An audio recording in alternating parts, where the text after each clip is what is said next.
need it!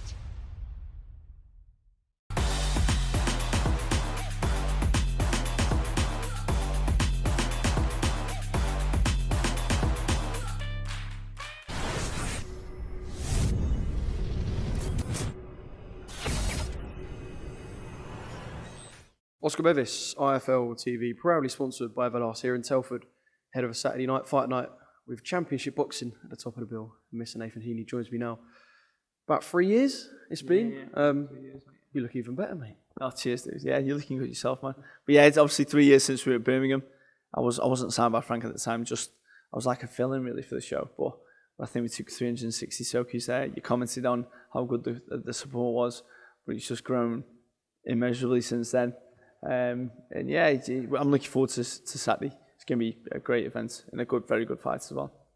Yeah, we'll talk about the fight in a second. And you mentioned it. I remember seeing your lot on the Teti Casemiro random fight in Birmingham, by the way, on the undercard and saying about those fans. And since then, there were clips going about, and I remember people going, "Who is this Nathan Heaney with his support at that small hall show in Stoke?" And yeah, them 3 years, you have it's mad, isn't it? Yeah, it means obviously when I fought Christian Shembri for the IBO Continental at Stoke for the sold-out show that was on the small hall one, the last boxing show, in fact, before COVID restrictions were put in place. That sort of video that went viral, the walkouts and so on, sort of put me on the stage in terms of everyone sort of seeing who I was at least as a fighter, and then that managed to get me. Obviously, I knew Frank wanted me anyway, but it sort of sealed the deal in terms of them seeing that, and then obviously how it's developed since then.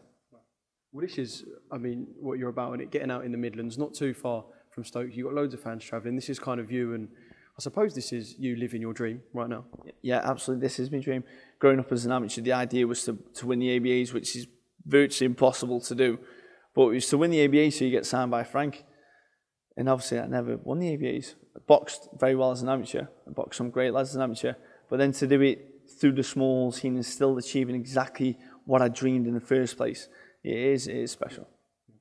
Well, the journey continues on Saturday night, and you've got a man coming over. He's been here before, and he hasn't just been here and been turned over. He's been here and he's done some damage. He stopped Bradley Skeet on a Frank Warren show over here, so you're in for a serious night on Saturday. Yeah, massively. He's not phasing the slightest. I saw him at the press conference just. It was a bit of a soft face-off, but it's not the weigh-in. It's not like, for me, I've got to make the weight, and then we weigh in, and then it's the business. You'll be grumpier tomorrow as well. Yeah, I'll be much more grumpy. Yeah, but it's it's weird because I haven't really done the press conference before a fight, really. I think this is the first time, so this one's a new one for me. But yeah, when we see each other tomorrow in its business the way it should be, it'd be interesting to see what the dynamics are. But yeah, like I say, he's here to cause an upset, and it's a good step up for me in terms of the quality of him as a fighter, a southpaw, tricky, wild. But yeah, I've just got to do what I need to win. Yeah. And obviously you are going to be fighting the fighter, but when you look at the belt on the line, getting ever closer to potentially fighting for an IBO world title at middleweight, I can imagine that strap, just keep fighting and fighting. You can kind of see where the aim's going, just pushing your ranking up with them and getting towards that IBO world title. Oh yeah, well, if that's the case, I'd then get the bottom of my boot sponsored, because obviously Golovkin's the world champion at middleweight, so I'd get my eyelids, I'd get them sponsored. So when I'm like this on the floor, at least I get some. I think he's vacated. Is he really? I'm pretty sure. Well, I'm sure in his fight with Murata there was no IBO. He's scared. What it is, he's seen Heaney's coming along the way and he's scared. But no, it's I didn't know that. I just saw the belt the other day when I watched the fight. So I thought obviously he's still got it. So yeah, I might be wrong, by the way. Well, if you're wrong, then we can fight someone when it's vacant. And yeah, it'd be great to fight, because that's obviously I'm on the IBO route. And yeah, just got to see what can happen. Yeah, because it's not down as one of the traditional world titles, but the IBO is growing so much in stature that if you keep going along that path, it's only time before you have one of these big fights. And they mention, is it the Britannia, the 365? I don't even know what it's called now, but you can kind of see the path that you're going on at the moment. Yeah, massively. I mean, look at Maxie Hughes. He's just won the IBO. Well, did he have it before? Did he defend the IBO world title? Just defending it. So, like, look at him. It's at the end of the day, a belt's as prestigious as the people that own it. And like I say, if it's good enough for Golovkin, it's good enough for anyone else, really, in my opinion. So, yeah, we just got to see what happens and what doors it can open. But yeah, it's going well. Yeah. Does it kind of rule out any of the domestic fights? I know there was talk, perhaps, around 6 months ago, I've loaded the domestic name. You had Denzel Bentley in, Frank Stable, Hamza Shiraz as well, looking sort of around the weight. Does it rule any of them sort of fights out? Or I wouldn't say it rules any of them out, just for the fact that I do want to fight for the British title. It's just whether Frank wants me. But it also does depend on what Frank wants me to do. He's got my best interests at heart, so whatever's best for that. But obviously you got Lance Udofia and Bentley fighting for the British title, I think the 13th of May. So, and if I was to ever, I'm calling the title out if I ever fought for no particular fighter. So when I'm saying I want to fight for the British title, that's all it is. It's not saying I want to fight this particular person. It's just I'd love to fight for the. Is it like we were speaking before, me and Steve and Luke? It's one of the best belts you can get. So to fight for that would be something special. But like I say, it's down to Frank and the team and that and what they want me to do.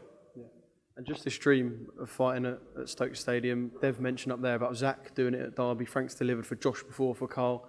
Are we getting ever closer? What sort of fight does it have to be as well? Because the way you sell, does it have to be a world level fight? Could you sell it out with a British title fight? Yeah, well, yeah, I think we could, because I've essentially got like a world champion's following without being a world champion. It's crazy. So you could do it, because especially in Stoke-on-Trent, I think we might have had 1 or 2 British champions in the history. The late Chris Edwards won the British title. He won it out. Did he win it outright? He won it outright twice. Yeah. So there's only been one person to win the British title. So essentially for Stokies, that is the world title, because only one of us have ever done it before. So yes, we could do the British title at the Bet 365. Yeah, we'd love to see that. And obviously we've got Saturday to deal with first. Just kind of your final thoughts as you sit here, or stand here on the media day, 48 hours out. What do you do now? Just sort of go back, rest, and kind of boring from here till fight night. I know you'll probably just want to get in the ring. Yeah, it's just chilling now. The week was going dead slow at the start, but now my weight's pretty much bang on. I'll go home now, out with my little girls and stuff, and my missus will be at home, and just we'll relax as much as possible. And then yeah, it's just focusing on getting the weight down tomorrow, and then that's pretty much it. Oh, and I do have to quickly shout out the 1,200, because that is an obscene number. That's more than you take away, isn't it? To be fair, West Brom the other day, Errol Johnson, my manager, won't like it, but we took quite a few to West Brom and battered them the other day. So no, it's phenomenal support, and my guys know how much they mean to me. So thank you very much, guys, for all the support you always show me, and I just hope I can put a great show on for you, and obviously keep the Bolton Stoke-on-Trent. Get knocked, Sparta! No hug needed! Welcome, Team Everlast, to the Team Everlast Fitness app.